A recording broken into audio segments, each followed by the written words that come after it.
तो दोस्तों, आज इस वीडियो में मैं आप सभी को बताने वाला हूं कि सरकारी नौकरी की तैयारी कैसे करें। How to prepare for government job, how to prepare for competitive exam. कोई भी कॉम्पिटिटिव एग्जाम हो, चाहे चाहे वो एसएससी, यूपीएससी, रेलवे, बैंक का कोई एग्जाम हो, आईबीपीएस का, या फिर कोई भी एग्जाम हो जिसमें आपको सरकारी नौकरी पानी है, गवर्नमेंट जॉब आप पाना चाहते हो, तो उसकी प्रिपरेशन कैसे करें। काफ़ी दिनों से मुझे कमेंट आ रहे थे कि इस पे सर वीडियो बनाइए, गवर्नमेंट जॉब पे वीडियो बनाइए।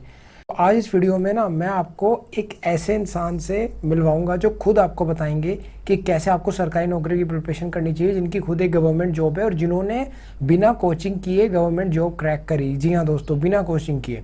और वो उनकी गवर्नमेंट जॉब है, एक हाईली पेड यहाँ पर उनकी जॉब है, अच्छी खासी सैलरी है और एक अच्छे यहाँ पे वो ऑफिसर है एक गवर्नमेंट बैंक के अंदर, राइट। नहीं कि यहाँ पे ये वीडियो है, इनका एक चैनल भी है ज्ञान फॉर्मी के नाम से। इस वीडियो को देखने के बाद आप इनके चैनल को भी सब्सक्राइब कर सकते हैं, मैं नीचे डिस्क्रिप्शन में लिंक दे दूंगा। तो दोस्तों, चाहे आप किसी भी स्ट्रीम के स्टूडेंट हों, आर्ट्स के, कॉमर्स के, साइंस के, या फिर किसी भी चीज़ के, अगर आप गवर्नमेंट जॉब पाना चाहते हैं, सरकारी नौकरी पाना चाहते हैं, सरकारी नौकरी की तैयारी कैसे करें ये जानना चाहते हैं, तो ये वीडियो आपके लिए ज़रूर है। चलिए, without wasting any more time, let's get started. और अब आप जो सुनेंगे वो पूरी ज्ञान फॉर्मी चैनल से जो है उन्हीं सर की यहाँ पे आवाज़ सुनेंगे और वही पूरा आपको बताएंगे किस तरह से आपको सरकारी नौकरी की तैयारी करनी चाहिए। तो चलिए आइए देख लेते हैं। हेलो फ्रेंड्स, आज इस वीडियो में मैं आपको बताऊंगा कि कैसे आप कम समय में सरकारी नौकरी यानी कि गवर्नमेंट जॉब का एग्ज़ाम क्रैक कर सकते हैं और कंपटीशन को बीट कर सकते हैं और गवर्नमेंट जॉब यानी कि सरकारी नौकरी पा सकते हैं। दोस्तों, मैं खुद एक गवर्नमेंट एम्प्लॉई हूं और 3 साल पहले मैंने एग्ज़ाम क्रैक किया था और अब मैं 3 साल से गवर्नमेंट जॉब कर रहा हूं। अभी मैं एक सरकारी बैंक में मैनेजर हूं और ये जॉब जब मैं प्राइवेट जॉब करता था वो करते करते ही मैंने एग्ज़ाम की प्रिपरेशन की थी और एग्ज़ाम क्लियर किया था। और तो मैं आज आपको बताऊंगा कि आपको कोचिंग करनी चाहिए या नहीं करनी चाहिए और कैसे तैयारी करें जिससे कि आप कम से कम समय में इस नेक टू नेक कंपटीशन जो आजकल चल रहा है इसको क्लियर कर सकें, इसको बीट कर सकें और आप सरकारी नौकरी पा सकें। तो दोस्तों, जानने के लिए ये वीडियो पूरी देखें। चलिए दोस्तों, शुरू करते हैं। देखिए दोस्तों, इससे पहले कि मैं स्टार्ट करूं, सबसे पहले मैं आपको बताता हूं कंपटीशन कितना है आज की डेट में, ताकि आप अपने प्रिपरेशन के बारे में सोच सकें। ठीक है, देखिए, अगर आप कंपटीशन को देखें तो होता क्या है कि लगभग अगर 4000 से 5000 वैकेंसी हैं तो उस पर कम से कम 20 लाख से 25 लाख लोग एग्ज़ाम देने के लिए बैठते हैं। अब उसमें हर तरह के लोग होते हैं, उसमें स्टूडेंट्स भी होते हैं जो पढ़ रहे होते हैं, उसमें वो भी होते हैं जो प्राइवेट नौकरी कर रहे थे जैसा कि मैं था, और उसमें वो भी होते हैं जो फ्रेशर होते हैं जिनका ऑब्जेक्टिव होता है कि भाई सरकारी नौकरी पानी है। ठीक है ना। तो अगर हम देखें, एक सीट पे 500 से 600 स्टूडेंट होते हैं, एस्पिरेंट्स होते हैं, कैंडिडेट होते हैं। तो आप सोचो कि आपको प्रिपरेशन किस लेवल की करनी होगी कि आप 500-600 लोगों को बीट करके एक अकेले वो बनोगे। अब अगर हम इसे डाइवर्सिफाई करें तो अगर 25 लाख लोग एग्ज़ाम देने जा रहे हैं तो 25 लाख में से कम 10 लाख तो ऐसे होते हैं जो फर्स्ट टाइमर्स होते हैं और जो सिर्फ ये देखने के लिए जाते हैं कि भाई एग्ज़ाम कैसा आने वाला है। ठीक है, ताकि वो अगली बार के लिए प्रिपरेशन कर सके। बाकी बचे 15 लाख में से लेकिन 7-8 लाख वो होते हैं जो भाई नौकरी कर रहे होते हैं या फिर एग्ज़ाम बार बार दे रहे होते हैं फिर भी फेल हो जाते हैं। ठीक है, 8 लाख मान लो वो निकल गए, देन बचे 7 लाख। अब असली आपको जो कंपटीशन है वो उन 7 लाख लोगों से है दोस्तों। उन 7 लाख में से आपको ये 4000 या 5000 जो वैकेंसी आती है इसमें एक सीट चाहिए। लेकिन सोचने वाली बात है, मैं तो सिर्फ एक ही सीट चाहिए। ठीक है, तो चलिए मैं आपको बताता हूँ। ठीक है दोस्तों, अब जैसा कि मैंने आपको बताया कि इसमें 3 कैटेगरी के लोग होते हैं, स्टूडेंट्स जो वर्किंग कर रहे होते हैं, जॉब कर रहे होते हैं, या फिर जो फ्रेशर होते हैं। ठीक है ना दोस्तों।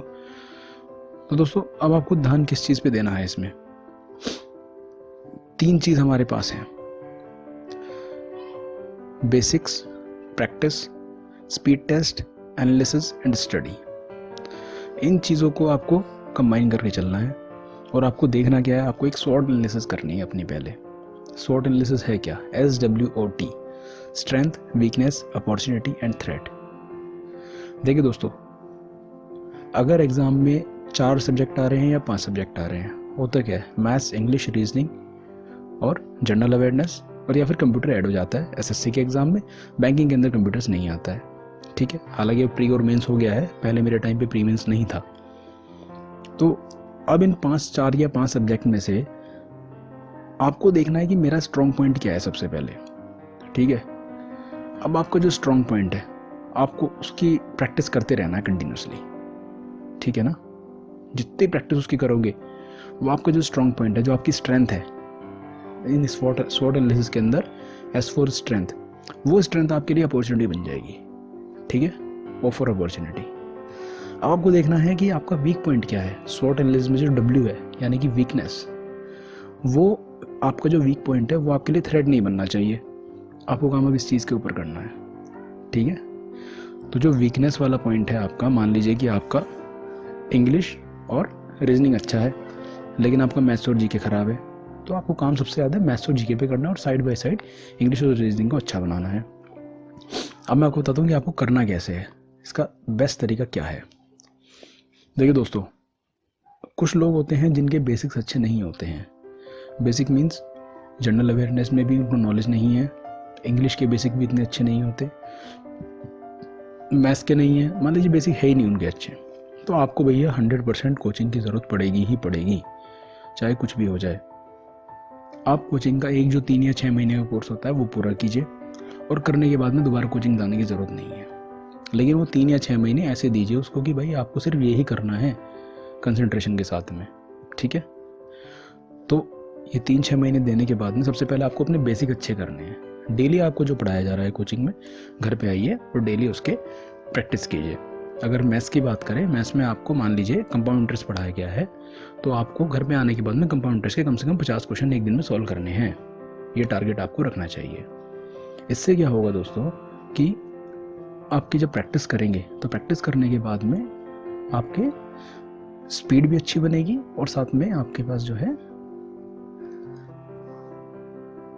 एक्यूरेसी आएगी, ठीक है। एग्जाम क्लियर करने के लिए स्पीड विद एक्यूरेसी बहुत ज़्यादा ज़रूरी है आपके लिए, ठीक है ना। फिर आपको प्रैक्टिस करनी है, करते रहना है। 3 या 4-6 महीने जितने भी ये कोचिंग के रहते हैं, ये पूरे होने के बाद में आप सिंपल सा एक काम कीजिए, जो मैंने किया था वही मैं आपको बता रहा हूँ। अगर आप एसएससी की प्रिपरेशन कर रहे हैं तो करियर पावर के ऑनलाइन स्पीड टेस्ट परचेज कर लीजिए। अगर आप बैंक पीओ की प्रिपरेशन कर रहे हैं या बैंक क्लैरिकल की प्रिपरेशन कर रहे हैं तो उसके लिए आप महिंद्रा की स्पीड टेस्ट ऑनलाइन परचेज कर लीजिए। बहुत महंगे नहीं आते, 1000 रुपये के अंदर आ जाते हैं, 500 या 1000 रुपये मैक्सिमम, ठीक है। अब आपको क्या करना है, आपको अपना टारगेट सेट करना है। हर ऑल्टरनेट डे पे आपने एक टेस्ट देना है दोस्तों। आज जैसे आज मैं वीडियो बना रहा हूँ, आज है सैटरडे, मान लीजिए कि मैंने आज इस सैटरडे में एक स्पीड टेस्ट दिया, आज के आज ही उसका रिजल्ट आ जाना है, ठीक है, पता लग जाता है। अब आपको क्या करना है कि आज से लेके और परसों का जो टाइम है, परसों फिर स्पीड टेस्ट देना है। इस बीच में आपको अपने उस टेस्ट की जो रिजल्ट आया उसकी एनालिसिस करनी है, क्योंकि इन वेबसाइट्स पे जो ये महिंद्रा की और करियर पावर की साइट्स हैं, इनके ऊपर आपके स्पीड टेस्ट के जो आंसर होते हैं वो भी आ जाते हैं, आंसर की भी आ जाती है, ठीक है। तो आपको नोट करने हैं सब्जेक्ट वाइज, भाई मैथ्स के अंदर मेरे ये क्वेश्चन है जो मैंने गलत किए हैं, जो या फिर ये क्वेश्चन है जो मेरे को नहीं आते हैं, वो और उनके सॉल्यूशन देखने, उनकी प्रैक्टिस अच्छे से करनी है, ठीक है। देन आपको रीजनिंग ऐसे ही देखना है, भाई रीजनिंग का ये है, इस टेस्ट के अंदर मैंने ये क्वेश्चन गलत किए या ये क्वेश्चन मेरे को नहीं आते थे, उसकी प्रैक्टिस करनी है। जो आपको आता है वो तो आप प्रैक्टिस आपकी स्पीड टेस्ट में चलती रहेगी, लेकिन आपको एडिशनल क्या करना है कंपटीशन ब्रेक करने के लिए, जिस चीज़ में आप गलती कर रहे हैं आपको वो चीज़ बढ़िया बनानी है, अपनी मजबूत करना है वो पॉइंट, ठीक है ना। यानी कि जो आपकी वीकनेस है उसको थ्रेट नहीं बनने देना है, उसको भी एक अपॉर्चुनिटी बनाना है आपको, समझे। जिस दिन आप ये प्रोसेस अपना लेंगे, मैं 100 नहीं, मैं 500% श्योरिटी से बोलता हूँ कि आपको गवर्नमेंट जॉब मिलेगी ही मिलेगी। मैंने फर्स्ट अटेम्प्ट में गवर्नमेंट जॉब क्लियर की थी दोस्तों, प्राइवेट जॉब करने के बावजूद। और प्राइवेट जॉब मेरी ऐसी थी कि 2 स्टेट्स में मैं सेल्स का काम करता था, करीब 20 से 25 दिन तो महीने में मैं घर से बाहर रहता था। मैं संडे और संडे स्पीड टेस्ट देता था और फिर उसकी एनालिसिस करता था जब भी मुझे टाइम मिलता था, और मैं फिर उसको एग्ज़ाम क्लियर कर चुका था। मैं पहले अटेम्प्ट मैंने एग्ज़ाम क्लियर किया और मैं एक बैंक के अंदर नौकरी कर रहा हूँ। बैंक का नाम मैं नहीं बता सकता, मेरी सरकारी नौकरी है दोस्तों, ठीक है। तो आपको बेसिक्स पे ध्यान देना है, प्रैक्टिस करनी है, देन स्पीड टेस्ट देना है, देन उसकी एनालिसिस करनी है अपनी, और फिर आपको स्टडी करनी है। स्पीड टेस्ट आपको ज़रूर देने हैं 100%। स्पीड टेस्ट से आपकी ओवरऑल नॉलेज जो है वो मजबूत होगी, आपको कॉन्फिडेंस आएगा, और फिर जो आप गलतियाँ कर रहे हैं वो सही करने का मौका मिलेगा और आपकी स्पीड बनेगी विद एक्यूरेसी। ये एग्ज़ाम क्लियर करने के लिए इतने कंपटीशन के अंदर आपको एक्यूरेसी विद स्पीड बहुत ज़्यादा ज़रूरी है। ठीक है, अब वो लोग जिनको बेसिक अच्छे हैं, भाई जब आपके बेसिक अच्छे हैं तो आपको तो कोचिंग जाने की ज़रूरत ही नहीं है, किसी कीमत पे ज़रूरत नहीं है। ठीक है ना, अगर बेसिक बढ़िया हैं तो, और मान लीजिए आप अभी जस्ट अभी पढ़ के निकले हैं, फ्रेशर हैं बिल्कुल, तो आपको तो किसी कीमत पे ज़रूरत नहीं है कोचिंग जाने की। सिर्फ आपको स्पीड टेस्ट देने हैं, प्रैक्टिस करते रहना है। जहाँ स्पीड टेस्ट के में आपने सोल्यूशन में देखा आपको गलतियाँ मिल रही हैं कि मैंने ये गलती की, ये क्वेश्चन मेरे को नहीं आता है, उसको निकालिए, उसकी एनालिसिस कीजिए, अलग से नोट डाउन कीजिए उन क्वेश्चंस को और प्रैक्टिस करते रहिए और स्पीड टेस्ट देते रहिए। ठीक है ना। वहीं अगर आपको बेसिक अच्छी है, जो लोग नौकरी कर रहे हैं उनके लिए ये बात बता रहा हूँ मैं, अगर आपकी बेसिक अच्छी है लेकिन आप काफ़ी टाइम से टच से बाहर हैं, तो भैया 2-3 महीने की एक कोचिंग कर लीजिए, मॉर्निंग की या शाम की, जब भी आपको सूटेबल हो, और सिर्फ उसके अंदर अपने आप को रिफ़्रेश करने के लिए वो कोचिंग कीजिए, रिफ़्रेश कीजिए और फिर स्पीड टेस्ट परचेज़ कीजिए घर पे बैठ के। हर हाल में हफ्ते में 1 से 2 टेस्ट आपको दीजिए किसी भी हालत में। दोस्तों ध्यान रखने लायक चीज़ एक और है, यहाँ नेगेटिव मार्किंग भी होती है, तो इसीलिए आपको ये सब प्रिपरेशन करनी बहुत ज़रूरी है। ध्यान रखिए, प्रैक्टिस सेट ज़रूर कीजिए, स्पीड टेस्ट ज़रूर दीजिए, उसके बाद जो गलतियाँ की हैं उनकी एनालिसिस ज़रूर कीजिए और फिर उसकी प्रैक्टिस कीजिए और स्पीड टेस्ट कंसिस्टेंटली देते जाइए। आपको ये लगेगा कि आप घर में बैठ के ही एग्ज़ाम दे रहे हैं, और जिस दिन एग्ज़ाम देने जाएंगे ना, जो एग्ज़ाम फोबिया होता है वो ख़त्म हो जाएगा। अपने अंदर कॉन्फिडेंस रखिए कि आप ये कर सकते हैं, कॉन्फिडेंस रखेंगे तो किस्मत भी आपका साथ देगी। आपकी कोई क्वेरीज़ हैं तो कमेंट बॉक्स में ज़रूर लिखिए ताकि मैं उसको आपको रिप्लाई कर सकूं। मैं चाहता हूं कि अगर गवर्नमेंट जॉब मेरी लगी है तो सबकी लगनी चाहिए, जितने लोग डिज़र्व करते हैं उस जॉब को, जितनों की लगेगी उतना मुझे खुशी होगी। ठीक है, कोई प्रॉब्लम है, कोई क्वेरी है, कमेंट बॉक्स में लिखिए, कोई सजेशन चाहते हैं तो पूछिए। वीडियो अच्छी लगी तो लाइक कीजिए और अपने फ्रेंड से शेयर कीजिए। बाकी फिर ये क्या कहूँ, मैंने आपको सब चीज़ बता दी है।